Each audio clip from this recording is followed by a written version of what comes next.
Welcome to কনসেপসিয়া Politika. স্টুডেন্টদের দাবি ছিল কিছু রিটিন নোটস দেওয়ার, তাই বেশ কিছু রিটিন নোটস আমি পরপর আপলোড করেছি। এরপরে স্টুডেন্টদের আবার দাবি যে প্রথমে একটু স্যার বুঝিয়ে দিন, তারপরে ওই নোটসগুলো দিন। তাই ঠিক করেছি এবার থেকে যে বিষয়টার উপর রিটিন নোটস দেব সেটা আগে একটু আলোচনা করে নেব, যতটা পারা যায় সংক্ষেপে, যাতে স্টুডেন্টদের বুঝতে সুবিধা হয়। এবং তারপর এই ভিডিওটার শেষে একটা রিটিন নোটসটা আমি দিয়ে দেবো। তো আজকে যে বিষয়টা নিয়ে আলোচনা করব সেটা হচ্ছে ভারতীয় সংবিধানে উল্লিখিত সাম্যের অধিকার। এই সাম্যের অধিকারটা আলোচনা করার পর ভিডিওর শেষে রিটিন নোটসটাও দিয়ে দেবো। তো ভারতীয় সংবিধানের তৃতীয় অংশে পার্ট 3-তে যে মৌলিক অধিকারগুলি নাগরিকদের দেওয়া হয়েছে এবং কিছু নাগরিক বিদেশি নির্বিশেষে অর্থাৎ সকল ভারতীয়ই ভোগ করে, তো সেই তৃতীয় অধ্যায়ে 14 থেকে 18 নম্বর ধারায় সাম্যের অধিকার দেওয়া হয়েছে। একটা গণতান্ত্রিক রাষ্ট্রে সাম্যের অধিকার থাকা বাঞ্ছনীয়। কেন না, গণতন্ত্রের প্রধান 3টে শর্তে হচ্ছে সাম্য, মৈত্রী, স্বাধীনতা। সুতরাং সাম্যের অধিকার যদি না থাকে তাহলে সেই রাষ্ট্রকে গণতান্ত্রিক রাষ্ট্র আমরা বলতে পারি না। সাম্য বলতে কি বোঝায় না, এই বিভিন্ন ক্ষেত্রে জাতি, ধর্ম, বর্ণ বা ধনী, দরিদ্র, শিক্ষিত, অশিক্ষিত, এই সকল কিছুর মধ্যে কোনো রকম বৈষম্যমূলক আচরণ রাষ্ট্র করবে না। অর্থাৎ সবাইকে সমান চোখে দেখবে এবং রাষ্ট্রের যে সুযোগ সুবিধা তা সবাই সমানভাবে ভোগ করবে, অর্থাৎ সবাই পাবে। তখনই আমরা সেটাকে বলি একটা সাম্যের পরিবেশ বা সেই রাষ্ট্রে সাম্যের অবস্থা বিরাজ করছে। তো এই যে সাম্যের অধিকার, এটা তাহলে পরিষ্কার যে একটা গণতান্ত্রিক রাষ্ট্রে সাম্যের অধিকার থাকা বাঞ্ছনীয়। এবং ভারত যেহেতু গণতান্ত্রিক রাষ্ট্র একটি, সুতরাং ভারতেও এই সাম্যের অধিকারটা কিন্তু অধিক গুরুত্বপূর্ণ। অন্যান্য যে সমস্ত অধিকারই আছে তার মধ্যে একটা অন্যতম অধিকার হচ্ছে সাম্যের অধিকার। তাহলে ভারতীয় সংবিধানের তৃতীয় অংশে পার্ট 3-তে 14 থেকে 18 নম্বর ধারায় এই সাম্যের অধিকার উল্লেখ করা হয়েছে। এবার এক এক করে ধারাগুলো উল্লেখ করি, খুব সংক্ষেপে বুঝিয়ে দেবো, স্টুডেন্টদের আশা করি কোনো অসুবিধা হবে না। তো 14 নম্বর ধারায় কি বলা হয়েছে না, 14 নম্বর ধারায় এটা বলা হলো যে ভারত রাষ্ট্রের ভূখণ্ডে ভারত রাষ্ট্র আইনের দৃষ্টিতে সমানাধিকার এবং আইন দ্বারা সমানভাবে সংরক্ষিত হওয়ার অধিকার থেকে কাউকে বঞ্চিত করতে পারবে না, বা রাষ্ট্র কাউকে বঞ্চিত করবে না। অর্থাৎ সহজ কথায় যে ভারত রাষ্ট্র আইনের দৃষ্টিতে সমানাধিকার, অর্থাৎ আইনের চোখে সবাইকে সমান চোখে দেখবে এবং আইন দ্বারা সকলে সমানভাবে এখানে সংরক্ষিত হবে। সুতরাং এই যে 14 নম্বর ধারা, এই ধারায় কিন্তু দুটো কথা বলা হয়েছে, এটা মনে রাখতে হবে। দুটো গুরুত্বপূর্ণ কথা এখানে আছে। একটা হচ্ছে আইনের চোখে সমানাধিকার, অর্থাৎ এটাকে ইংরেজিতে বলা হয় ইকুয়ালিটি বিফোর দ্য ল। আরেকটা হচ্ছে আইন দ্বারা সমানভাবে সংরক্ষিত হওয়ার অধিকার, অর্থাৎ এটাকে বলা হয় ইংরেজিতে ইকুয়াল প্রোটেকশন অফ ল। তাহলে অর্থাৎ আইন সমূহ দ্বারা সমানভাবে সংরক্ষিত হওয়ার অধিকার। তাহলে এই যে আইনের দৃষ্টিতে সমানাধিকার বা ইকুয়ালিটি বিফোর দ্য ল, এই কথাটা নেওয়া হয়েছে অধ্যাপক ডাইসির যে আইনের অনুশাসন নীতি আছে, সেই অনুশাসন নীতির দ্বিতীয় নীতিটি থেকে। এই আইনের দৃষ্টিতে সাম্য বা আইনের দৃষ্টিতে সমানাধিকার, এই কথাটার মধ্যে কি বলতে চাওয়া হচ্ছে না, আইনের চোখে সকলেই সমান।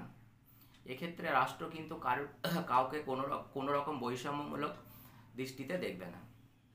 অর্থাৎ একজন দেশের প্রধানমন্ত্রী এবং একজন সাধারণ নাগরিক, এই দুজনের মধ্যে আইনের দৃষ্টিতে কিন্তু কোনো ফারাক থাকবে না। অর্থাৎ আইন সকলের ক্ষেত্রে সমানভাবেই প্রযোজ্য হবে। একজন প্রধানমন্ত্রী যিনি পদে বহাল আছেন, তিনি যদি অপরাধ করেন আইনের দৃষ্টিতে তার যা সাজা হবে, একজন সাধারণ নাগরিক বা একজন পথের ভিখারিও বলতে পারি, তিনিও সেই অপরাধ যদি করেন তাহলে তার ক্ষেত্রেও কিন্তু সেই সমান সাজা হবে।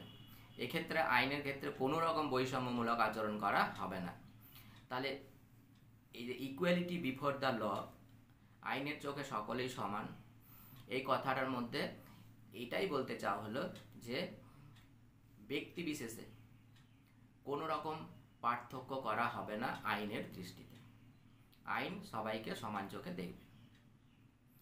দ্বিতীয় যে কথাটি আছে 14 নম্বর ধারায়, সেটা হচ্ছে ইকুয়াল প্রোটেকশন অফ লজ, অর্থাৎ আইন সমূহের দ্বারা সমানভাবে সংরক্ষিত হওয়ার অধিকার। এটা সাধারণত না হয়েছে আমেরিকা যুক্তরাষ্ট্রের যে বিল অফ রাইটস বা অধিকারের সনদ, সেই 14th সংশোধনীতে যোগ করা হয় ওদের সেখানে, সেই এই আমেরিকার সংবিধানে, অর্থাৎ আমেরিকা যুক্তরাষ্ট্রের সংবিধানে, সেই সংবিধানের বিল অফ রাইটস থেকে নেওয়া হয়েছে এই কথাটি। তাহলে এই কথাটির মধ্যে কি বোঝানো হয়েছে না, এই কথাটার মধ্যে বোঝানো হয়েছে যে একই অবস্থানে বসবাসকারী কোনো ব্যক্তির ক্ষেত্রে আইনের ক্ষেত্রে কোনো পার্থক্য করা হবে না। এইটা মনে রাখতে হবে কিন্তু, যে একই অবস্থানে বসবাসকারী, অর্থাৎ একই অবস্থানে বসবাস করছে এমন ব্যক্তিদের ক্ষেত্রে আইন কিন্তু কোনো রকম বৈষম্যমূলক আচরণ করবে না, অর্থাৎ আইনের দৃষ্টিতে সকলেই সমান হবে। কীরকম, এটা একটা উদাহরণ দিয়ে বোঝানো যায়, তাহলে সুবিধা হবে বুঝতে। বিশেষ করে আয়করের ক্ষেত্রে আমরা যদি দেখি, এটা বোঝাতে সহজ হয় যে আয়করের ক্ষেত্রে কি হয়, কেউ মাসে 50,000 টাকা রোজগার করে, তাহলে সে আয়কর দিচ্ছে মাসে কত, আমি ধরে নিলাম 2000, এই বছরে 2000 টাকা আয়কর দেয়। এবারে যে 1 লক্ষ টাকা বছরে ইনকাম করে, সেও যদি বছরে 2000 টাকাই আয়কর দেয়, তাহলে কি এটা সাম্যের পরিস্থিতি থাকবে বা সাম্যমূলক আচরণ করা হলো, বৈষম্যমূলক আচরণ করা হলো না? 50,000 টাকা রোজগার করছে, সেও দিচ্ছে 2000 টাকা ইনকাম ট্যাক্স বা আয়কর, আবার 1 লক্ষ টাকা ইনকাম করছে মাসে, সেও দিচ্ছে বছরে 2000 টাকা আয়কর। এটা কিন্তু সাম্যের পরিস্থিতি ঠিক হলো না, অর্থাৎ এই ক্ষেত্রে সাম্য হলো না। তাহলে কি না, এই যে 50,000 টাকা যারা রোজগার করছে তারা যেমন 2000 টাকা করে আয়কর দেবেন, তেমনি 1 লক্ষ টাকা যারা ইনকাম করছেন তারা কত, 4000 টাকা করে দেবেন প্রতি মাসে। কেন, ইনকামটা এদের ডবল, তাহলে আয়করটাও এদের ক্ষেত্রে ডবল হওয়া উচিত। তাহলে এই যে এই ধারাটা ইকুয়ালি প্রোটেকশন অফ ল, এখানে এটা পরিষ্কার করে বলে দেওয়া হলো যে একই অবস্থানে বসবাসকারী ব্যক্তির ক্ষেত্রে আইনের ক্ষেত্রে কোনো রকম বৈষম্যমূলক আচরণ করা হবে না। অর্থাৎ কি হলো না, এই যে 50,000 টাকা যত ব্যক্তি রোজগার করেন সবাইকেই কিন্তু 2000 টাকায় আয়কর দিতে হবে, আবার 1 লক্ষ টাকা যারা ইনকাম করেন মান্থলি, বা তাদেরকে কিন্তু বছরে সবাইকেই কি 4000 টাকা আয়কর দিতে হবে। তাহলে এই ক্ষেত্রে কিন্তু কোনো রকম বৈষম্য করা হবে না। বা 2 লক্ষ টাকার বা 1 লক্ষ টাকা যারা ইনকাম করছেন তাদের ক্ষেত্রে যদি দেখি যে কেউ কম বা বেশি দেওয়া হচ্ছে, এটা হচ্ছে ইনইকুয়ালিটি, বৈষম্য। কিন্তু 1 লক্ষ টাকা ইনকাম করছেন তাদের সকলেরকেই যদি 4000 টাকা দিতে হয়, তাহলে কিন্তু সাম্য, সেটা অর্থাৎ এখানে বৈষম্যমূলক আচরণ করা হচ্ছে না। তাহলে এইরকম একটা এই কথাটার দ্বারা ইকুয়ালিটি প্রোটেকশন অফ ল, এটাই বোঝানো হচ্ছে যে একই অবস্থানে বসবাস করছে সেই সমস্ত ব্যক্তিদের ক্ষেত্রে আইন কিন্তু কোনো রকম বৈষম্যমূলক আচরণ করবে না, সেক্ষেত্রে কিন্তু আইন সমানভাবে প্রযোজ্য হবে। সুতরাং সাম্যের, একটা গণতান্ত্রিক রাষ্ট্রের সাম্যকে প্রতিষ্ঠা করতে গেলে এটা যে সত্যি খুবই গুরুত্বপূর্ণ।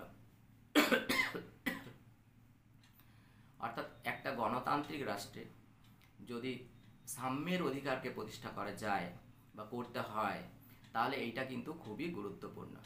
অর্থাৎ এই দুটো কথাই যে আছে, আইনের চোখে সমানাধিকার এবং আইনের সমূহ দ্বারা সমানভাবে সংরক্ষিত হওয়ার অধিকার ভারত ভূখণ্ডের মধ্যে সমস্ত ব্যক্তিকে দেওয়া হলো, এটা কিন্তু খুবই গুরুত্বপূর্ণ। অর্থাৎ ইকুয়ালিটি বিফোর দ্য ল, এটা যেমন গুরুত্বপূর্ণ সাম্য প্রতিষ্ঠার ক্ষেত্রে, তেমনি ইকুয়াল প্রোটেকশন অফ লজ, এটাও কিন্তু সমানভাবে গুরুত্বপূর্ণ। অর্থাৎ ইকুয়াল প্রোটেকশন অফ ল যদি না থাকে, তাহলে কিন্তু কি যথাযথভাবে সাম্যকে প্রতিষ্ঠা করা যাবে না, অর্থাৎ বৈষম্যই থেকে যাবে।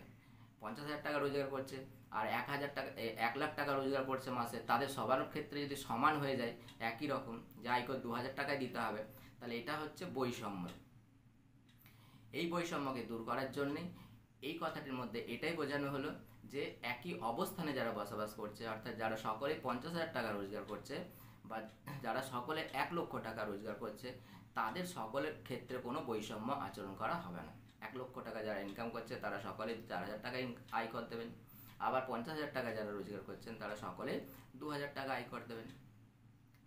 তাহলে এই যে ধারাটি 14 নম্বর ধারা, ইকুয়ালিটি বিফোর দ্য ল এবং ইকুয়াল প্রোটেকশন অফ ল, এই দুটো ধারাই কিন্তু কি হচ্ছে, এই দুটো ধারার মধ্যে আইনের যে অনুশাসন সেটাও কিন্তু প্রতিষ্ঠা করা হয়েছে।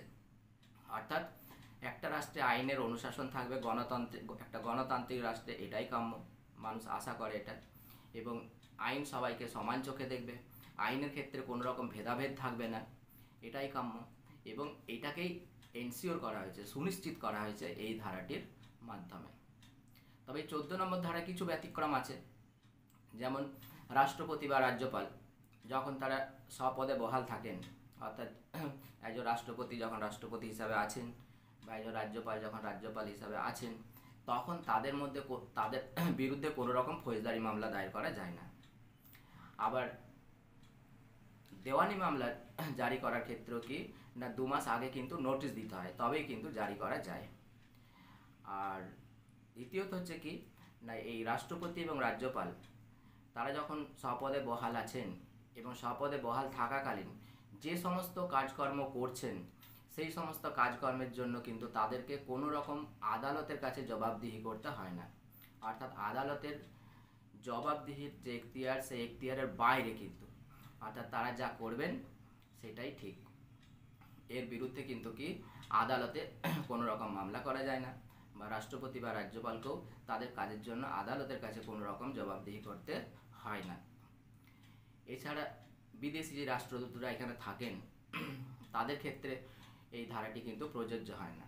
কেন না, তারা যদি কোনো রকম অপরাধ করেন তাহলে কিন্তু কি না তাদের বিরুদ্ধে এখানে মানে ভারত ভূখণ্ডের মধ্যে কিন্তু তাদের বিচার করা যায় না, তাদেরকে সেই রাষ্ট্রেই কিন্তু বিচার তাদের জন্য বিচার হবে কোথায়, সেই রাষ্ট্রের আদালতেই বিচার হবে। আর নেক্সট হচ্ছে যে যখন যুদ্ধের একটা পরিস্থিতি বা শত্রু দেশের কোনো ব্যক্তি কিন্তু মিত্র দেশের অর্থাৎ রাষ্ট্রে যারা অবস্থান করছে সেই ব্যক্তিদের সাথে কিন্তু সমান অধিকার তারা কিন্তু ভোগ করতে পারে না। আবার শত্রু দেশের কোনো ব্যক্তি যখন বন্দী অবস্থায় আছেন, ঠিক আছে, আর দেশীয় কোনো ব্যক্তি যখন বন্দী অবস্থায় আছেন, তখন তারা কিন্তু দুজনেই সমান অধিকার দাবি করতে পারেন না। ঠিক আছে, তাহলে এটা হচ্ছে সংক্ষেপে 14 নম্বর ধারা। তাহলে 14 নম্বর ধারাটা আরেকটা সাম আপ করে দিই আরেকটু সংক্ষেপে, যে 14 নম্বর ধারাটি বলা হচ্ছে দুটো কথা, একটা হচ্ছে আইনের চোখে সমানাধিকার, ইকুয়ালিটি বিফোর দ্য ল, এবং আইন সমূহের দ্বারা সংরক্ষিত হওয়ার অধিকার, অর্থাৎ ইকুয়াল প্রোটেকশন অফ ল। এই দুটো কথাই গুরুত্বপূর্ণ খুবই। প্রথম কথাটি নেওয়া হয়েছে অধ্যাপক ডাইসির আইনের অনুশাসনের দ্বিতীয় নীতি থেকে, এবং পরের কথাটি অর্থাৎ ইকুয়াল প্রোটেকশন অফ লজ, এই কথাটি নেওয়া হয়েছে আমেরিকা যুক্তরাষ্ট্রের যে অধিকারের সনদ বিল অফ রাইটস, সেই বিল অফ রাইটস থেকে। আর এটার ব্যতিক্রমগুলো বললাম আর বলছি না, তাহলে এইটা সংক্ষেপে কিন্তু লিখতে হবে। এবার আসি 15 নম্বর ধারায়। 15 নম্বর ধারায় কী বলা হয়েছে না, 15 নম্বর ধারায় বলা হয়েছে যে রাষ্ট্র এই জাতি, ধর্ম, বর্ণ, ধনী, দরিদ্র, শিক্ষিত, অশিক্ষিত নির্বিশেষে কোনো ব্যক্তির ক্ষেত্রে বৈষম্যমূলক আচরণ করবে না। এবং এটা 15 নম্বর ধারা। আর 15 নম্বর ধারায় বলা হলো যে এই যে কারণগুলো, এই জাতি, ধর্ম, বর্ণ, বংশ, এইসবগুলো, এই কারণগুলোর একটি বা একাধিক হতে পারে কারণের জন্য কোনো ব্যক্তিকে সর্বসাধারণের যে ব্যবহার্য স্থানগুলো আছে, অর্থাৎ হোটেল, রেস্টুরেন্ট, এইসব জায়গা, সেখানে কিন্তু প্রবেশাধিকারের কোনো রকম বাধা নিষেধ আরোপ করতে পারবে না। অর্থাৎ সকলের সমান প্রবেশাধিকার থাকবে। এখানে ক্ষেত্রে কিন্তু যে আগে যেমন জাতি বা বর্ণ প্রথায় এটা প্রকট ছিল যে এখানে ঢুকতে পারবে না, এখানে আসতে পারবে না, এইটার কিন্তু বিলোপ সাধন করা হয়েছে। যে কারণগুলো, এই কারণগুলোর পরিপ্রেক্ষিতে এই যে সর্বসাধারণ ব্যবহার্য যে আদার্স জায়গাগুলো আছে, যেমন জলাশয়, কূপ বা রাস্তাঘাট, এই সবগুলো ব্যবহারের ক্ষেত্রেও কিন্তু কোনো রকম বিধিনিষেধ আরোপ করা যাবে না। তাহলে আইনের চোখে সেটা কিন্তু অপরাধ। অর্থাৎ এতদিন ধরে এই ভারতবর্ষে যদি আমরা দেখি যে জাতিভেদ প্রথা, বর্ণভেদ প্রথা এমন প্রকট আকার ধারণ করেছিল, ঠিক আছে, যেখানে সমস্ত মানুষকে সব জায়গায় যেতে হতো, ছোট জাত, বড় জাত, এরকম একটা পার্থক্য ছিল। সবাই সব জায়গায় ঢুকতে পারতো না, সেখানে একটা পুকুরে সবাই স্নান করতে পারতো না। অর্থাৎ বড় জাতের যারা, তারা যেখানে স্নান করবে, ছোট জাতের সেখানে জল ছোঁয়ার অধিকার ছিল না। আমাদের সংবিধানের যিনি জনক ডক্টর বি.আর. আম্বেদকর, তিনিও স্বীকার হয়েছিলেন, সে কলে জল খেতে পারতেন না, ঠিক আছে। যেখানে বড় জাতের, উঁচু জাতের মানুষরা জল খাবেন, সেখানে তাদের জল খাওয়া, সেই কল ব্যবহার করার অধিকার ছিল না, ছোঁয়ার অধিকার ছিল না। এইগুলোর বিলোপ সাধন করা হয়েছে। এবং আমরা জানি যে ডক্টর বি.আর. আম্বেদকর যে দীর্ঘদিনের লড়াই এই জাতিভেদ প্রথা এবং বর্ণভেদ প্রথার বিরুদ্ধে, ঠিক আছে, তার কিন্তু এই একটা প্রকাশ ঘটেছে এই 15 নম্বর ধারার মধ্য দিয়ে। এবং পরবর্তী ক্ষেত্রেও আমরা দেখব 17 নম্বর ধারায় আসবো পরে, সেখানেও কিন্তু এই বি.আর. আম্বেদকরের যে দীর্ঘদিনের লড়াইয়ের একটা ফল, সেই ফলটা কিন্তু আমরা পেয়েছি। এবং আমরা জানি যে ডক্টর বি.আর. আম্বেদকর ছিলেন সংবিধানের জনক, ঠিক আছে, ভারতীয় সংবিধানের। তিনি সংবিধানের ড্রাফটিং কমিটির চেয়ারম্যান ছিলেন এবং তিনি কিন্তু লড়াই করে, সংগ্রাম করে এই জায়গায় কিন্তু একটা নিয়ে আসতে পেরেছিলেন এবং সংবিধানের মৌলিক অধিকার হিসাবে এটা স্বীকৃতি আদায় করে নিতে পেরেছিলেন যে জাতি, বর্ণ, প্রভৃতির ক্ষেত্রে এই ছোঁয়াছুঁয়ি, এই জায়গায় যেতে পারবে, ওই জায়গায় যেতে পারবে না, একসাথে বসে খাওয়া দাওয়া যাবে না, এই সমস্ত কিছুর ক্ষেত্রে কিন্তু কি না একটা এটা যে আইনানুগ অপরাধ, ঠিক আছে, এটা কিন্তু এনশিওর করতে তিনি পেরেছিলেন। অর্থাৎ 15 নম্বর ধারায় এটা সুনিশ্চিত করা হয়েছে যে এই যে প্রবেশাধিকার ক্ষেত্রে কেউ যদি বলে যে না, তুমি ছোটো জাত, তোমার এখানে ঢুকতে দেওয়া যাবে না, ঠিক আছে, তাহলে কিন্তু কি না সেটা আইনের চোখে অপরাধ এবং আইন মোতাবেক তার বিরুদ্ধে ব্যবস্থা নেওয়া যাবে। 15 নম্বর ধারারও কিন্তু কিছু ব্যতিক্রম আছে। যেমন ছোঁয়াচে রোগীর ক্ষেত্রে সব জায়গায় প্রবেশাধিকার দেওয়া যায় না। এটা জনস্বাস্থ্যের দিক দিয়ে কি না ব্যাপারটি ঠিক নয়। অর্থাৎ কোনো ছোঁয়াচে রোগী আর এমনি সমস্ত মানুষ যদি এক জায়গায় থাকে, তাহলে কি হবে, সবাই কিন্তু সংক্রামিত হবে। সুতরাং ছোঁয়াচে রোগীর ক্ষেত্রে বিধিনিষেধ আরোপ করা যেতে পারে। রাষ্ট্র নারী এবং শিশুদের জন্য বিশেষ ব্যবস্থা নিতে পারে তাদের উন্নতির জন্য, সেক্ষেত্রে কিন্তু এই ধারাটি প্রযোজ্য হবে না।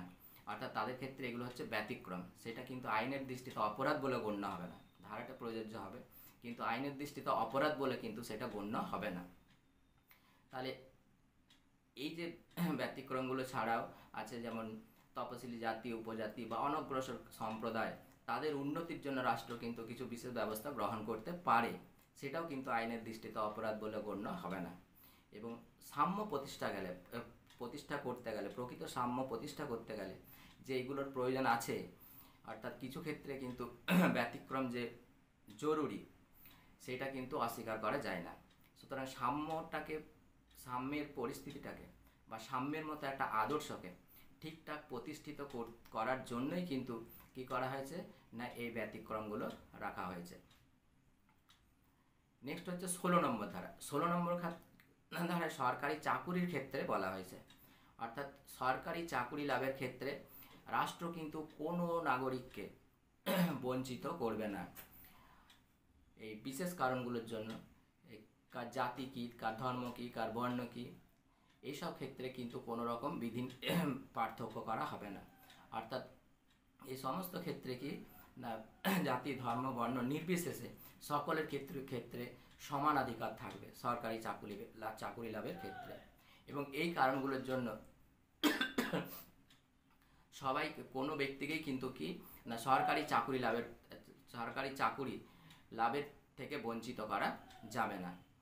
অর্থাৎ 16 নম্বর ধারায় সংক্ষেপে যদি বলি আমরা যে 16 নম্বর ধারায় এটা বলা হলো যে সরকারি চাকুরি লাভের ক্ষেত্রে কোনো ব্যক্তিকে, বিশেষ করে কোনো নাগরিককে, সরকারি চাকুরি লাভের অধিকার একমাত্র নাগরিকের থাকে, এটা রাজনৈতিক অধিকার। তাহলে এই অধিকার লাভের ক্ষেত্রে এই জাতি, ধর্ম, বর্ণ নির্বিশেষে কিন্তু কোনো রকম বৈষম্যমূলক আচরণ করা যাবে না। অর্থাৎ সবাই এই জাতি, ধর্ম, বর্ণ নির্বিশেষে সকলের কিন্তু সমান অধিকার থাকবে। অর্থাৎ সবাই সমান অধিকার ভোগ করবে। এক্ষেত্রে কোনো রকম বৈষম্যমূলক আচরণ রাষ্ট্র করবে না। তবে এর কিছু ব্যতিক্রম আছে, যেমন কি কতগুলো রাজ্যের, যেমন যদি মনে করা হয় যে ভাষাগত বা কোনো রাজ্যের জন্যে ওই ব্যক্তি উপযুক্ত বা ওই পদটি উপযুক্ত, সেক্ষেত্রে সেই রাজ্যের জন্য সেটি সংরক্ষণ করা যেতে পারে। বা কোনো ধর্মীয় প্রতিষ্ঠানের সাথে যুক্ত কোনো পদ, সেই ধর্মাবলম্বী মানুষদের জন্যই কিন্তু সেটা কি করা যেতে পারে না সংরক্ষিত করা যেতে পারে। অর্থাৎ সেই ধর্মাবলম্বী মানুষই কিন্তু এটাই কর্মরত হতে পারবেন, অর্থাৎ সেই কাজের সাথে যুক্ত হতে পারবেন। তো রাষ্ট্র যদি প্রয়োজন মনে করে, তাহলে এই যে তপশিলি জাতি, তপশিলি উপজাতি বা অন্য যে অনগ্রসর সম্প্রদায় আছেন, তো সেই সব অনগ্রসর সম্প্রদায়ের মানুষদের জন্য কিন্তু কিছু পদ সংরক্ষণ করতে পারে রাষ্ট্র। এটা কিন্তু 16 নম্বর ধারাতেই পরিষ্কার বলে দেওয়া হয়েছে। সুতরাং 16 নম্বর ধারায় যেটা সংক্ষেপে যদি বলি, যে 16 নম্বর ধারায় যেটা বলা হলো সেটা হচ্ছে সরকারি চাকুরি লাভের ক্ষেত্রে সমানাধিকার দেওয়া হলো, এবং কিছু ক্ষেত্রে অর্থাৎ যাতে কোনো রকম না সাম্যের অধিকারকে যাতে না বিঘ্নিত করে, তার জন্য কিছু কিন্তু ব্যতিক্রমও রাখা হলো। এটা একটা সুষ্ঠু রাষ্ট্র ব্যবস্থা গড়ে তোলার জন্য, সুষ্ঠু রাষ্ট্রীয় একটা গণতান্ত্রিক পরিবেশ গড়ে তোলার জন্য এবং সাম্যের যে অধিকার সেটাকে আরও পাকাপোক্ত করার জন্য এই কিছু ব্যতিক্রমের কথা এখানে কিন্তু উল্লেখ করা হলো। 17 নম্বর ধারা, এই ধারাটিও কিন্তু খুব গুরুত্বপূর্ণ। কেন 17 নম্বর ধারায় কি এতদিন ধরে যে লড়াই করে আসছিলেন সেই জ্যোতিবা ফুলে থেকে, তারও আগে লড়াই হয়েছে, জ্যোতিবা ফুলের পর আরও সেটা বিস্ফোরিত হয়। অর্থাৎ এই বর্ণভেদ প্রথা, জাতিভেদ প্রথার বিরুদ্ধে লড়াই, অস্পৃশ্যতার বিরুদ্ধে লড়াই। মহাত্মা গান্ধী অস্পৃশ্যতার বিরুদ্ধে কথা বলেছেন, লড়াই করেছেন। তাহলে এবং সবচেয়ে উল্লেখযোগ্য যে লড়াইটি করেছিলেন সেটি তিনি হচ্ছেন ডক্টর বি.আর. আম্বেদকর। তাহলে এই যে অস্পৃশ্যতার বিরুদ্ধে লড়াই, এই অস্পৃশ্যতার বিরুদ্ধে লড়াইয়ের মূল উদ্দেশ্যটাই ছিল কি না এই যে ছোঁয়াছুঁয়ি একটা বিশাল প্রকট ব্যাধি রূপে সমাজে প্রতিষ্ঠা অবস্থান করছিল, এবং সত্যি এটা একটা প্রকট আকার ধারণ করেছিল, উঁচু জাত নিচু জাত এই যে বিষয়টা। তাহলে এই যে একটা বিশাল বৈষম্য, এইটাকে দূর করা একটা প্রধান লক্ষ্য ছিল। ভারতীয় সংবিধানে কিন্তু কি করা হলো, এই জন্যে এই 17 নম্বর ধারায় এটাকে মৌলিক অধিকার হিসাবে ঘোষণা করলো। মৌলিক কি না এই জাতপাত বর্ণ প্রভৃতির ক্ষেত্রে কিন্তু কি এই ছোঁয়াছুঁয়ি বা অস্পৃশ্যতা এটাকে কিন্তু নিষেধ ঘোষণা করা হলো। অর্থাৎ অস্পৃশ্যতার কারণে যদি কোনো রকম আচরণ অস্পৃশ্যতা জনিত কোনো রকম কোনো বিষয় যদি ঘটে, তাহলে কি সেটা আইনের চোখে অপরাধ, এবং যিনি এরকম আচরণ করবেন, এই ছোঁয়াছুঁয়ি ছোটো জাত বড় জাত নিচু জাত এইসবের যদি ছোঁয়াছুঁয়ির ব্যাপারটা কেউ যদি কোনো রকম এই আচরণ করেন, তাহলে কিন্তু আইন তার বিরুদ্ধে ব্যবস্থা নেবে। এই ধারাটিকে সামনে রেখে 1955 সালে একটা আইন পাস হয়। সেই আইনটা হচ্ছে অস্পৃশ্যতা অপরাধ আইন, অর্থাৎ আনটাচেবিলিটি অফেন্স অ্যাক্ট 1955। সুতরাং পুরোপুরিভাবে সম্পূর্ণভাবে অস্পৃশ্যতার বিলোপ সাধন করা হয়েছে। অস্পৃশ্যতা জনিত যে কোনো কাজকর্মের কিন্তু বিলোপ সাধন করা হয়েছে, এবং অস্পৃশ্যতা জনিত যে কোনো কার্যক্রম আইনের দৃষ্টিতে যে সেটা অপরাধ, এটা কিন্তু এই ধারায় পরিষ্কার ঘোষণা করা হয়েছে।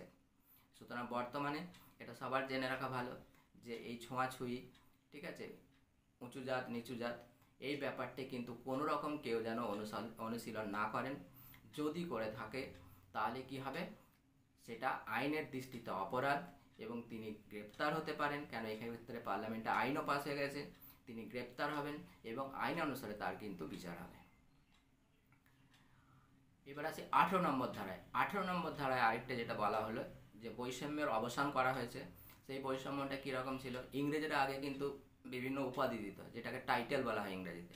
এই টাইটেল কথাটাই বলা হয়েছে সংবিধানে, যে যেমন এই রায় বাহাদুর, রায়চরণ, রায়চৌধুরী, অর্থাৎ যারা ইংরেজদের সাহায্য করতো, যেসব জমিদার কিছু কিছু তালুক দেখাশোনা করতো, অর্থাৎ ইংরেজরা তাদেরকে সেইগুলো ছেড়ে দিয়েছিলেন দেখার জন্য, এবং সেখান থেকে যা লেভি উঠতো সেগুলো তারা ইংরেজদেরকে ব্রিটিশদেরকে দিতেন।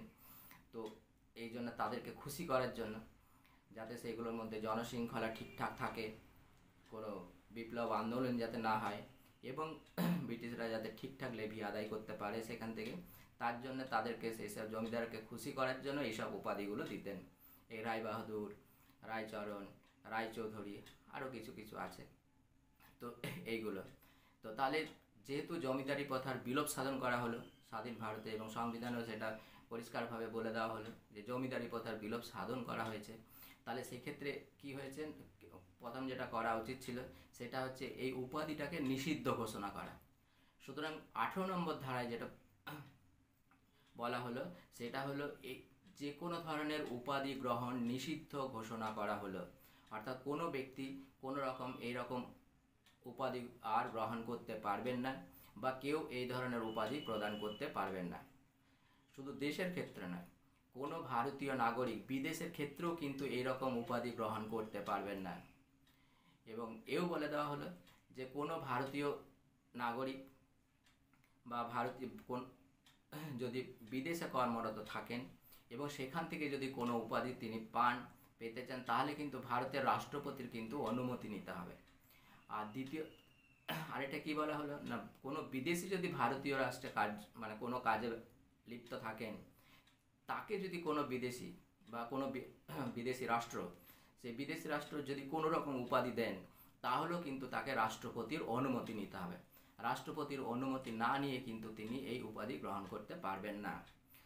সুতরাং এই উপাধি একেবারে পুরোপুরি নিষিদ্ধ ঘোষণা করা হলো এই 17 নম্বর ধারার মাধ্যমে। অর্থাৎ এটা মনে রাখতে হবে যে টাইটেল, এই টাইটেলগুলো কিন্তু নিষিদ্ধ ঘোষণা করা হলো। তবে এই যে আমাদের ভারত সরকার ভারতরত্ন, পদ্মশ্রী, পদ্মভূষণ, পদ্মবিভূষণ, পরমবীর চক্র প্রভৃতি যে উপাধিগুলো দেন, এই উপাধিগুলো হচ্ছে বিদ্যা বিষয়ক বা শিক্ষাগত যোগ্যতা অনুসারে, ঠিক আছে। অর্থাৎ 18 নম্বর ধারা এটা পরিষ্কার বলেই দেওয়া হয়েছে যে বিদ্যা বিষয়ক বা শিক্ষাগত যোগ্যতা ছাড়া কোনো উপাধি গ্রহণ করা যাবে না। আর আদারওয়াইজ এই যে বললাম এই পদ্মশ্রী, পদ্মভূষণ, পরমবীর চক্র, এগুলো কিন্তু কোনো উপাধি নয়, এগুলো হচ্ছে পুরস্কার অর্থাৎ রিওয়ার্ড। এই রিওয়ার্ডগুলো কিন্তু দেওয়া যেতে পারে এবং এগুলো চালু আছে। এগুলো কাজের উৎসাহ বাড়ায়। অর্থাৎ একজন নাগরিক একটা কাজ করার উৎসাহ তখনই পাবে যখন তাকে সেই কাজের পুরস্কৃত করা হবে, সেই কাজের স্বীকৃতি স্বরূপ তাকে পুরস্কৃত করা হবে। সুতরাং কেউ ভালো কাজ করলে সেই কাজের স্বীকৃতি স্বরূপ তাকে যদি কোনো রকম পুরস্কার করা হয়, তাহলে কি হবে না, অন্যান্য ব্যক্তিরাও কিন্তু কি এতে উৎসাহিত হবেন।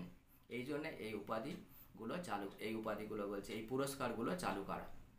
সুতরাং যেটা বলা হয়েছে 18 নম্বর ধারায় যে উপাধি নিষিদ্ধ ঘোষণা করা হয়েছে, কোনো রকম টাইটেল আর দেওয়া যাবে না। ওই যে বললাম রায়বাহাদুর, রায়চরণ, রায়চৌধুরী এইসবগুলো, কিন্তু এই যে পুরস্কার, এই পুরস্কার কিন্তু ভারত রাষ্ট্র চালু করেছে।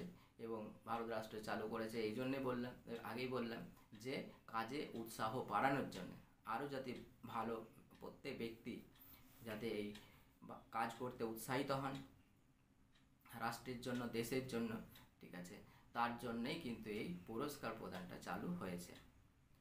সুতরাং এই যে 14 নম্বর ধারা, 14 থেকে 18 নম্বর ধারা যে সাম্যের অধিকার, এই সাম্যের অধিকারে সহজভাবে যদি বলা হয় তাহলে 14 নম্বর ধারায় বলা হলো দুটো কথা, আইনের চোখে সকলে সমান এবং আইন দ্বারা সমানভাবে সংরক্ষিত হওয়ার অধিকার সকলের আছে, রাষ্ট্র বঞ্চিত করতে পারবে না এখান থেকে।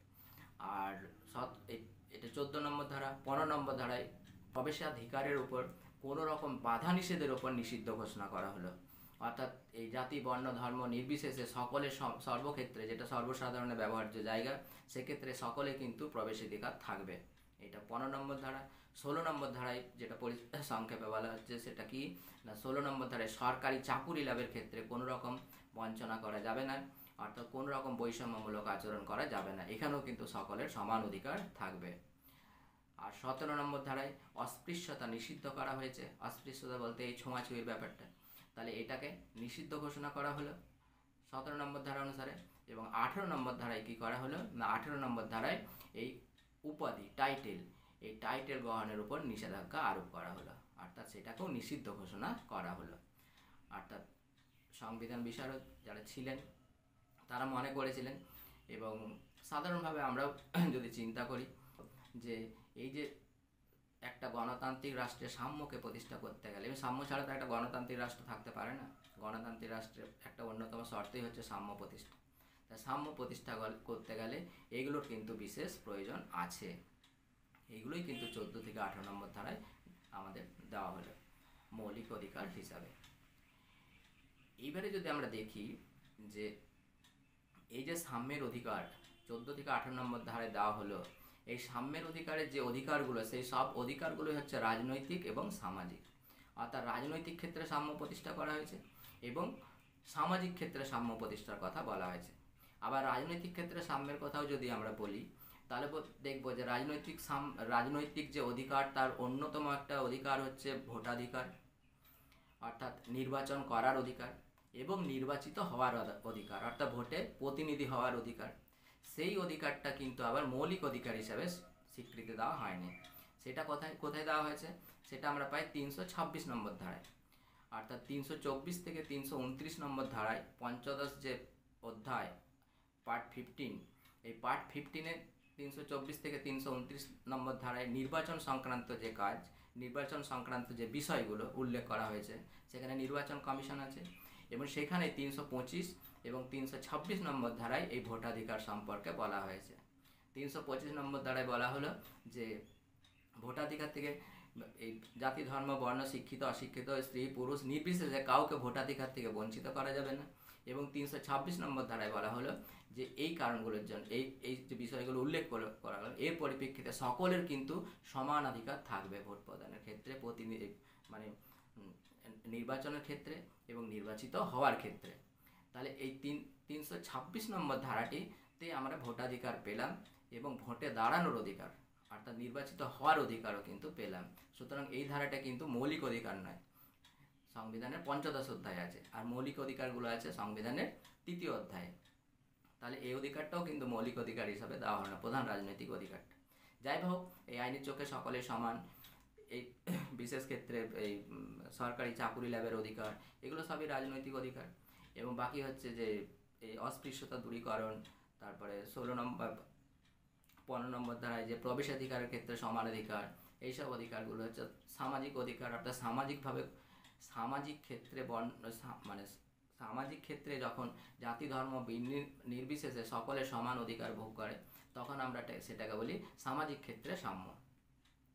তো এই রাজনৈতিক এবং সামাজিক অধিকারের উল্লেখ করা হয়েছে। এক্ষেত্রে কিন্তু কোনো রকম অর্থনৈতিক অধিকার কিন্তু মৌলিক সাম্যের অধিকারের স্বীকৃতি পায়নি। অর্থাৎ অর্থনৈতিক ক্ষেত্রে সকলেই সমান, ঠিক আছে, এটা প্রতিষ্ঠা করা হবে, এইটা কিন্তু বলা হয়নি। আর যেহেতু অর্থনৈতিক সাম্য প্রতিষ্ঠার কোনো রকম চেষ্টা করা হয়নি, পুরো মৌলিক অধিকারগুলো জুড়ে যদি আমরা দেখি, একদম 12 থেকে 35 নম্বর ধারা পর্যন্ত আমরা যদি দেখি, তাহলে কি দেখব না, সেখানে কিন্তু অর্থনৈতিক অধিকারের বা অর্থনৈতিক সাম্য প্রতিষ্ঠার ক্ষেত্রে কোনো রকম কথা বলা হয়নি। তাহলে এটা আমরা জানি যে অর্থনৈতিক ক্ষেত্রে যদি সাম্য প্রতিষ্ঠা করা না যায়, তাহলে রাজনৈতিক এবং সামাজিক ক্ষেত্রে সাম্য প্রতিষ্ঠা এটা কিন্তু খুবই কঠিন হয়ে দাঁড়ায়। অর্থাৎ সবাই কিন্তু সমানভাবে এটা ভোগ করতে পারে না। অর্থনৈতিকভাবে যারা প্রভাবশালী, তারা কিন্তু যে কোনো সময় এই অধিকারগুলোও কিন্তু অন্যান্য ব্যক্তির হরণ করে নিতে পারে। সুতরাং এই অধিকারটা কিন্তু দেওয়া হলো না, অর্থনৈতিক অধিকারটা। অর্থাৎ অর্থনৈতিক ক্ষেত্রে সাম্য প্রতিষ্ঠার কোনো কথা কিন্তু এখানে বলা হলো না। যাই বা হোক, যে একটা গণতান্ত্রিক রাষ্ট্রের ক্ষেত্রে রাজনৈতিক সামাজিক ক্ষেত্রে সাম্য প্রতিষ্ঠা একটি গুরুত্বপূর্ণ, এবং ভারতীয় সংবিধান প্রণেতারা এই বিষয়টি লক্ষ্য করেছিলেন এবং দীর্ঘদিনের যে লড়াই, আন্দোলন, বিভিন্ন বিষয়ে এই আইনের অনুশাসন প্রতিষ্ঠা করা বা এই জাতিভেদ প্রথার বিলোপ সাধন করা, এইসব ক্ষেত্রে যে লড়াইটা ছিল, বা সরকারি চাকুরি লাভের ক্ষেত্রে একটা নির্দিষ্ট কাঠামো তৈরি করা, ঠিক আছে, যে রাষ্ট্র কাউকে বঞ্চিত করতে পারবে না, এটাকে এনশিওর করা, সুনিশ্চিত করা, এই সবগুলো কিন্তু খুব ভালোভাবেই ব্যক্ত করা হয়েছে এবং একটা গণতান্ত্রিক রাষ্ট্রের পক্ষে কিন্তু এগুলি খুবই গুরুত্বপূর্ণ। ভারত যেহেতু একটা গণতান্ত্রিক রাষ্ট্র, ভারতীয় সংবিধানেও কিন্তু এইগুলো পরিষ্কারভাবে উল্লেখ করে দেওয়া হয়েছে। সুতরাং সাম্য প্রতিষ্ঠার ক্ষেত্রে বা রাজনৈতিক এবং সামাজিক সাম্য প্রতিষ্ঠার ক্ষেত্রে 14 থেকে 18 নম্বর ধারাটা ব্যক্তিদের ক্ষেত্রে, নাগরিকদের ক্ষেত্রে, সকল ভারতীয়দের ক্ষেত্রে কিন্তু খুবই গুরুত্বপূর্ণ। এরপর রিটিন নোটসটা এর সাথে আমি অ্যাটাচ করে দিচ্ছি, যারা প্রয়োজন মনে করবে তারা কিন্তু লিখে নিতে পারো। পরপর লিখে নেবে, কোনো বাদ দেবে না, খুব সংক্ষেপে, যেটুকু না লিখলে নয় সেটুকুই আমি লিখে দিই রিটিন নোটসে, অর্থাৎ ওইটুকু কিন্তু লিখতেই হবে, ওইটুকু আর বাদ দিলে হবে না। যতটা সম্ভব যেটুকু না লিখলেই নয়, যেটা লিখতেই হবে সেইগুলোই কিন্তু আমি রিটিন নোটসে দিয়ে দিই। অবশ্য প্রত্যেকে কিন্তু এটা মাথায় রাখবে এবং পরপর পেজগুলো সব লিখে নেবে, দেখবে একটা সুন্দর নোটস হয়ে গেছে এবং খুব সংক্ষেপে হয়েছে।